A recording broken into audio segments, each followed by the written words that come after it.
kulan si ballaaran loo soo agaasimay isla markaana ay soo qaban qaabiyeen mid ka mid ah jaaliyadaha Soomaaliyeed ee dalka Sweden ku dhaqan isla markaana looga hadlayay midnimada iyo taageeridda bulshada iyo waliba sidii dardar loo gelin lahaa howlaha ay jaaliyadaasi ka wado qurbaha iyo gudaha dalka Soomaaliya ayaa ka dhacay magaalada Stockholm ee dalka Sweden. kulankan oo ay ka soo qayb galeen culumoodiin siyaasiyiin xildhibaano ka tirsan golaha shacabka Soomaaliyeed dhalinyaro iyo haween ayaa qodbooyinkii laga soo jeesay madasha waxay u dhaceen sida tan waxa sharaf weyn ah xiyaabo badan inta noqdo walaalada in maxaa ku yiraahdo horta marka hore la yiraahdo gudoomiyaha la tahay Ibrahim oo soo dhaw waa sharaf weyn midda intaas oo dhan iga qiimo badan waxa weeyaan aad iyo aad ugu faraxsanahay intaan wadada oo dad siyaasiyiin dad culimo dad ilaalgala dad aqoonyahan waalidiin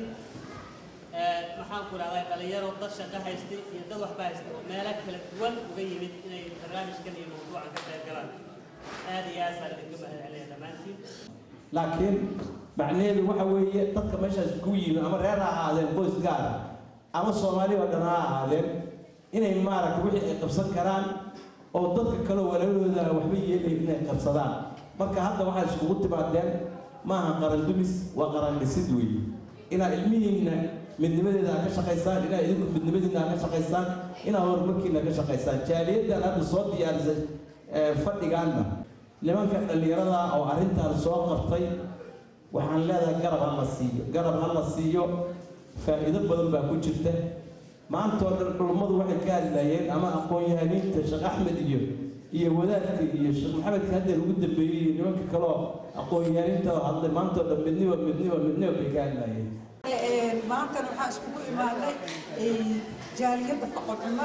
inaan midowno inaan wax wada qabsano in dadka kaliya inay kala socdaan ku fiirno waxa lagu gaari karaa horumar in dadka isqabsadaan ay wax wada qabsadaan marka maanta aad iyo aad ayaa u faraxsanahay maadaama intaas oo qafood oo dadkii la wada yimid marka waxaan rabnaa in hadda ka dambo inaan la seexan wax la qabto horumarka waddanka laga shaqeeyo in laga shaqeeyo maxaa la dhahaa halkan wax walba laga qabto oo jaaliyada la taageero walaalayaal marka ugu horeysa waxaan u mahadcelinayaa Ilaahay weynaada waaxid ah oo noo qadarayna halkan isugu nimaadno ilaahaasa mahadsan waxaa kaloo mahad u celinayaa walaalaha ka shaqeeyay gobol ka soo shaqeeyay oo guddi cusub oo firfircoon oo dhalinyaro ah jaaliyadu way soo jirtay Sweden way soo jirtay laakiin guddigan dhalinyarada sanadkan baan sameynay oo shirka noo soo qabaqaariyay jaaliyada hore oo u socon jirtay insha Allah waan soconaysaa waa fikir oo sheekh kala hadlay ururtan quruxda hal su'aal aan isweydiiyay baahi ma loo qabaa urur iyo wadajir gaar ahaan innaga ma u qabnaa